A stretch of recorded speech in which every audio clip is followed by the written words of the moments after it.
3 Sports Desk, brought to you by John Foy & Associates, Personal Injury Law. Injured? Call the Strong Arm.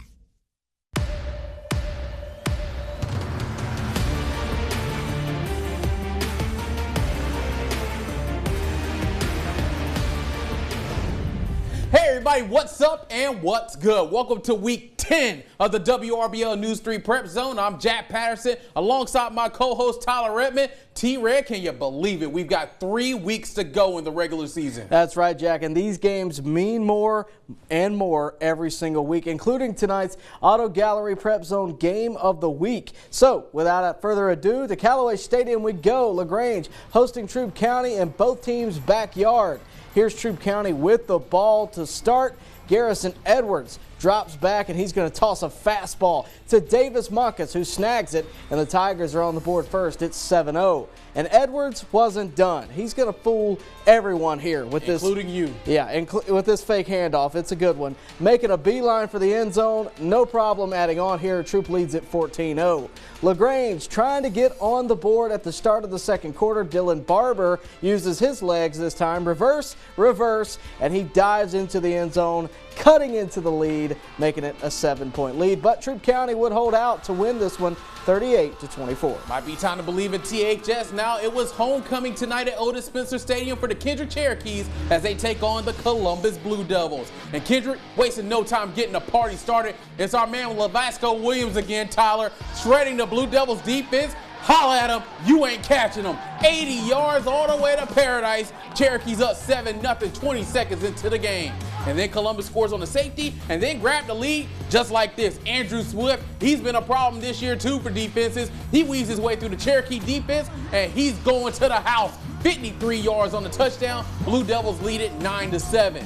And then Columbus extends the lead. It's another strong up the middle. This time, Grant Geringer, he's the man that's going to find his way into the end zone for the touchdown. Blue Devils up 16-7. Hey, man, Columbus making a run to the playoffs. They win 40-7. Congrats to the Blue Devils. Now over to Connett Stadium tonight where the Shaw Raiders were taking on the Spencer Green Wave. Spencer working for a playoff spot as well. Here they go. Elijah Fudge drops back, and he's got Jordan Hudson open, wide open, I might add. Green Wave starting off with a 55-yard touchdown pass, leading 7-0. Now here's Shaw's Vernon Gamble, and you better go all in. He rushes this one in for the touchdown, cutting into the Spencer lead. Later on, though, this one a kickoff to Shaw. Robert Bailey would haul it in, and Jack, just watch this guy work. He's going to shake off a defender here, and then he's gone. Nobody's going to get him. That will be a huge touchdown for Shaw to keep them in this game. Ultimately, though, it would be Spencer that takes the win 31-26. Man, that was a thriller. Now let's take you to Diamond Field for homecoming. Pacelli taking on Turner County. Shout out to the homecoming court, Shannon Menifee and Matthew Melvin, your king and queen. Now first quarter, DJ Colvin takes it in from 2 yards out. Bike strike first, it's 7-0. Second quarter, Dustin Sherman dropping back now. He's going to throw a dart over to Jason Davis, and he's going to find his way into the end zone for the touchdown. Vikings up 14-6. Fourth quarter in the game, you're looking for an exclamation point. Cam Carino is your guy, Tyler. Drives through like a freaking Mack truck for the touchdown. That makes it 21-6. That's your final. Vikings get the win tonight by 15. Big time dub for the Vikings. Now to Connett Stadium last night. It's the Northside Patriots hosting Stars Mill. And the Panthers offense added first. Check this one out. It'll be a toss to Jack Murphy on a sweep, and he's going to fight his way all the way to the corner, crossing the plane for the touchdown. Panthers lead it 7-0. And here's the Patriots for Northside. It'll be a handoff to Jay Jackson, who takes it to the sideline. He's got a chance. Will he make it? He gets pushed, but stays on his feet, lands in pay dirt. Northside ties it up. But Stars Mill back at it in the second quarter. It's Murphy again. No problem running this one in to retake the lead. And it would be the Panthers taking the dub 28-21. It's a costly loss for Northside, though, in the region standings. Now let's take you to Otis Spencer Stadium last night. Jordan and Hardaway facing off.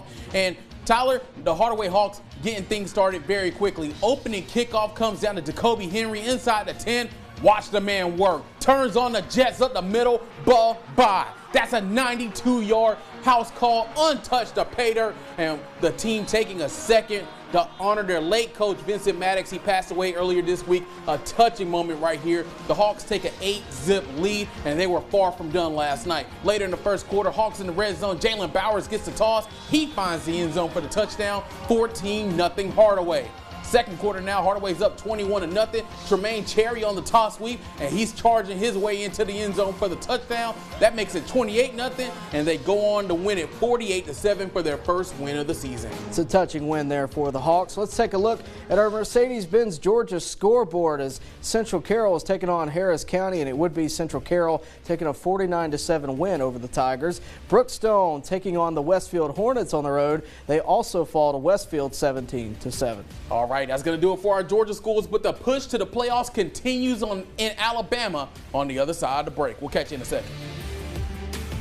You're watching the PrepZone on WRBL. Welcome back to the Prep Zone, and over in Alabama, we have a region championship games galore.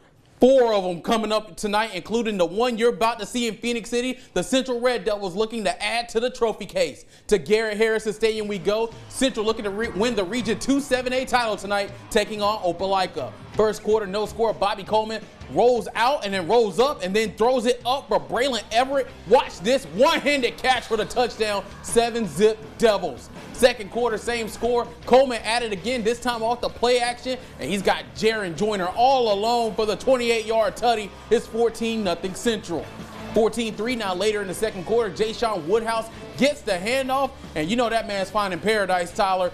Easy as you like. That makes it 21-3 Red Devils. Horns up tonight. Central wins 42-6. They win the Region 2 7A title. Big time dub for Central, but what about the Auburn Tigers? Over to Duck Sanford Stadium, the Tigers hosting Carver out of Montgomery. Starting in the third quarter here, Auburn with a sizable lead, looking for more. Kason Myers scrambling. He's got Cash Rife wide open down the sideline, and he's gone for the touchdown. Auburn would add on late there, and then late in the game, the kicker, Joseph Daniels, steps up for a 24-yard field goal, and he gets the strike called. Auburn would take a 41-7 lead there in the final seconds. And that would be your final. Auburn does take it 41-7, clinching the 2 seed for the Region 2 7A. All right, let's take you down to Seal. Russell County hosting Pike Road for the Region 2 6A championship.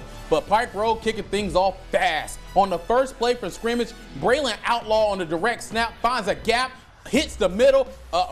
That's a 50-yard house call. Patriots take a 6-0 lead 17 seconds into the game.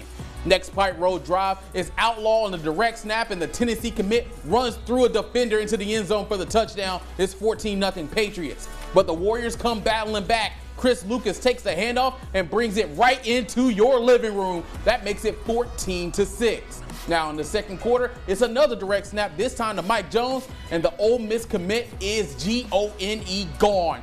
55 yards on this run. That makes it 21-6 Patriots. Pike Road takes the region title tonight, 49-6. Now over to Lynette, where the Panthers were taking on Horseshoe Bend, where a region title is up for grabs. Lynette already leading, looking for more. It's a handoff to Nadarius Morgan, and no doubt about it, he's straight in there for the touchdown. Panthers add on by 7. Later on, the Generals are punting here. It will be received by Lynette's Jaquez Johnson, and then he catches it in stride, flies past everybody. Nobody's touching him. A 50-yard touchdown return to add on for the Panthers. Then for some final insurance, Wes Carden on the quarterback keeper. He's taking it in. No showboating here. Just hops on in the end zone for the touchdown. How about that? Lynette taking the region title in dominant fashion, 61-6 over Horseshoe Bend. The Panthers might be back, y'all. Now let's take you to Scott Field in Auburn. Glenwood and Lee Scott battling for the Region 4 3A title tonight. First quarter, no score. Glenwood on the 45-yard line. Jalen Stanley drops back, but he's picked off by Grayson Haley, and he plays for Lee Scott. Going the other way, 65 yards into the Glenwood red zone, but Glenwood holds Lee Scott. They do not score. Same score later in the first. Glenwood on their own 18. Stanley rolling out trying to make something happen, but he gets sacked by Brooke Zachary. That's a 9-yard loss. And then Nate Malone trying to get the handoff. He's trying to make something happen, but he gets stonewalled. no score at halftime of this game, Tyler, but they did score in the second half. Glenwood wins this game 20-7. They take home the region title. A good old-fashioned slobber knocker. Over at Jones Tate Stadium in Auburn last night, Lochapoka hosting Redmond. It's Lochapoka with the ball first. Jaden Harvey takes it up the middle, and it's good for 8 yards and the first touchdown. Indians up by 7. Poka again, Kevin Carter on the quarterback keeper, makes a man miss and then drives his way in. Poka leads by 14.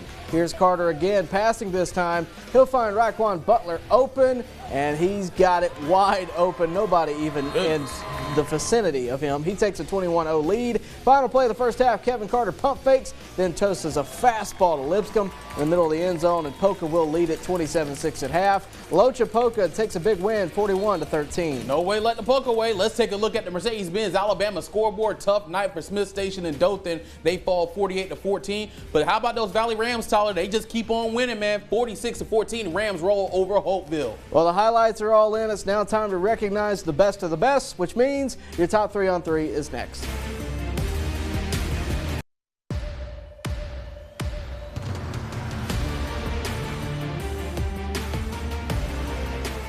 Welcome back to the News 3 Prep Zone. All the highlights are in, and Jack, it's time to show off who is the best of the best. Right you are, my friends. The top 3 on 3 brought to you by Southern Union State Community College. Now, let go. Top play number 3. We take you back to Otis Spencer Stadium. Yo, Kendrick did not waste time getting things started tonight, and it's because you got a guy like number 4, Lavasco Williams, making the top 3 on 3 again this year. He takes off to the house, 80 yards, first play of the game. That put the Cherokees up early, but Columbus does go on to win this game tonight.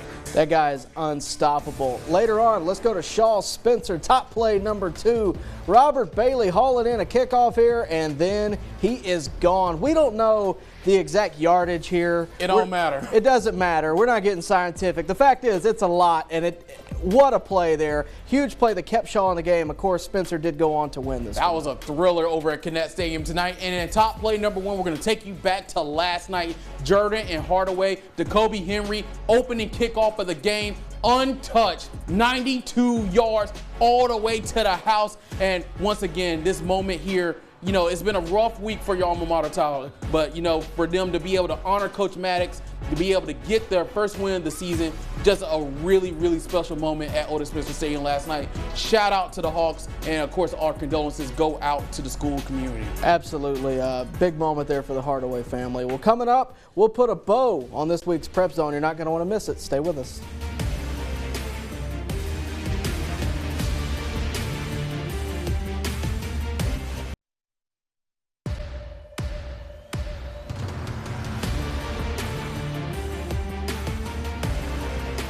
All right, everybody, welcome back to the Prep Zone. T-Red, your final thoughts on the night. Well, I think we have to start with just the state of Alabama. I think 4 region title games tonight. First off, Central. No strangers to this type of thing for sure, but what a dominant performance they had tonight. They weren't alone in that, but we got to mention them because we know in a couple of weeks we're going to be talking about them again. Yeah, when the playoffs start. Absolutely. They were dominant. You see that one-handed catch there. Just a terrific appearance there against Opelika. You got to talk about it, not to mention the rivalry aspect of it, but Central had a really good game tonight, and they look primed for the playoffs. Absolutely. Stay in Alabama. We'll talk about the Lynette Panthers as well.